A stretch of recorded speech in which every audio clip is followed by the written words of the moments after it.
Hello दोस्तों, नमस्कार। आप सभी का अपने YouTube परिवार पानियरा हिस्ट्री सेंटर में स्वागत है। मैं विजय आज आपके लिए भारतीय ईस्ट इंडिया कंपनी यानी अंग्रेजों के द्वारा स्थापित कंपनी की कुछ महत्वपूर्ण जानकारी लेकर आया हूँ। आशा करता हूँ आपको जानकारी अच्छी लगेगी। देखिए, सबसे पहले हम जानना चाहेंगे ईस्ट इंडिया कंपनी क्या है। यह ईस्ट इंडिया कंपनी जो है एक व्यापारिक संगठन था। व्यापारिक संगठन था जो विदेशों से यानी दूसरे कंट्री से जाकर व्यापार करता था और इसके लिए जो है लंदन में व्यापारिक संगठन था जो दूसरे देशों में जाकर व्यापार करता था। यानी व्यापारियों का एक संगठन था जिसका नाम दिया गया east India company. East India company India इसलिए कहा गया क्योंकि भारत के जो है के साथ व्यापार करता था। एक्चुअल में इसका गठन हिंद महासागर क्षेत्र में व्यापार करने वाले के लिए किया गया था। 1600 शताब्दी में के करीब में यानी 1600 में इसके पास जो है 1600 जब यह भारत चला था, भारत के लिए रवाना हुआ था, तो इसके पास 2,60,000 सैनिक लेकर चला था। सैनिक मतलब जब यह भारत में स्थापित कर लिया तो इसके पास 2,60,000 सैनिक थे। एक्चुअल में ईस्ट इंडिया कंपनी भारत आना ही नहीं चाहती थी, वो तो व्यापार के उद्देश्य से आई थी और उनको पता भी नहीं था। सबसे पहले हमारे देश में पुर्तगाली और डच आए। डच और पुर्तगाली आए तो डच और पुर्तगालियों ने यहाँ पे जो है वीडियो ईस्ट इंडिया का यूरोपीय संघ का जो है यूरोपीय संघ का ईस्ट इंडिया मतलब कंपनी खोला था जो हमारे इधर से व्यापार करते थे। जब यह व्यापार करना धीरे धीरे बढ़ता गया तो सबसे पहले पुर्तगाली वास्को डी गामा आया और उसने जाकर अपने देश में बताया। जब वापस यहाँ से गया तो उसने बताया कि जो भारत नाम का एक देश है जहाँ पे समृद्ध है और मसाले यहाँ से कपास जूट के उत्पादन बहुत अच्छा है। और जाकर जैसे उसने वहां पे बताया अपने कंट्री पुर्तगाल में, तो वहां से लोग यहाँ के लिए क्या हुए, रवाना हुए, यूरोपीय संघ के थे।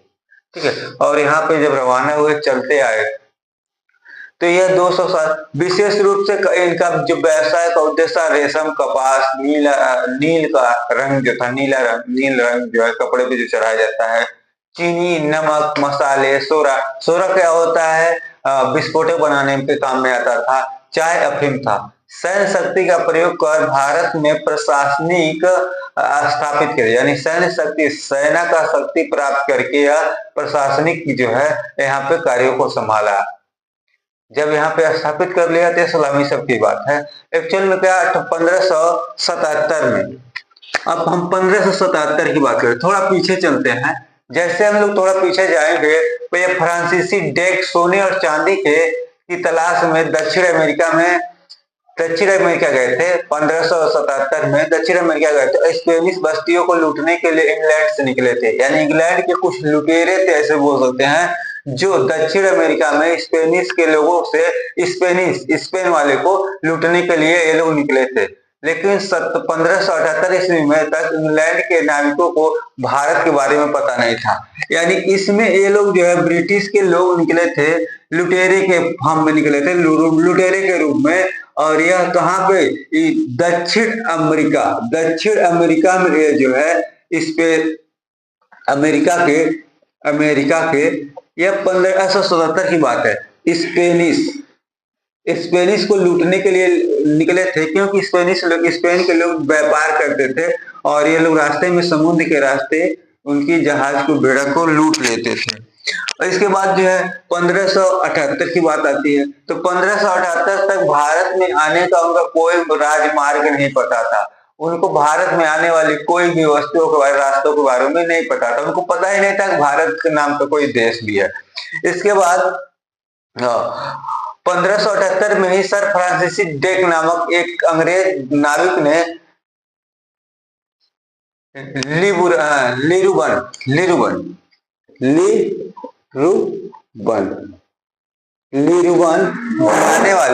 लिरुबन जाने वाले एक जहाज को लूट लिया। किसका क्या नाम था, सर फ्रांसीसी ड्रेक नामक सर फ्रांसीसी ड्रेक डेक नामक एक अंग्रेज नाविक था, अंग्रेज नाविक था जिसने लिरुवन जाने वाले एक समुद्री जहाज को लूट लिया। इस जहाज पर भारत के लिए जाने का रास्ता का जो नक्शा बना हुआ था, यानी इस जो जहाज था उस पर भारत के जाने का नक्शा बना हुआ था, विलियम हॉकिंस नामक एक अंग्रेज ने नाविक हेक्टर नामक जहाज को से सूरत पहुंचा। क्या था? William Hawkins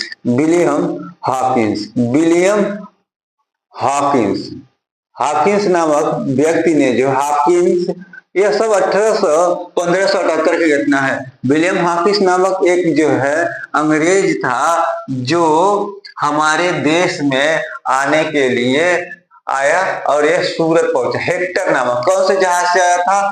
Hector. यह हेक्टर नामक जहाज से सूरत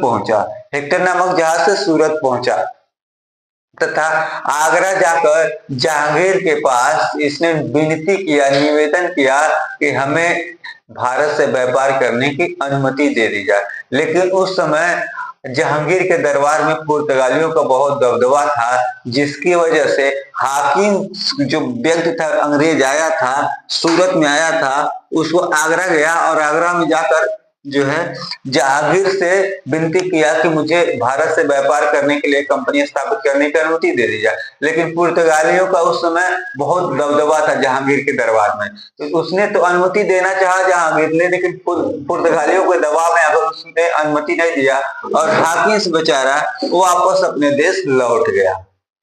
अब आती है 1579 की बात।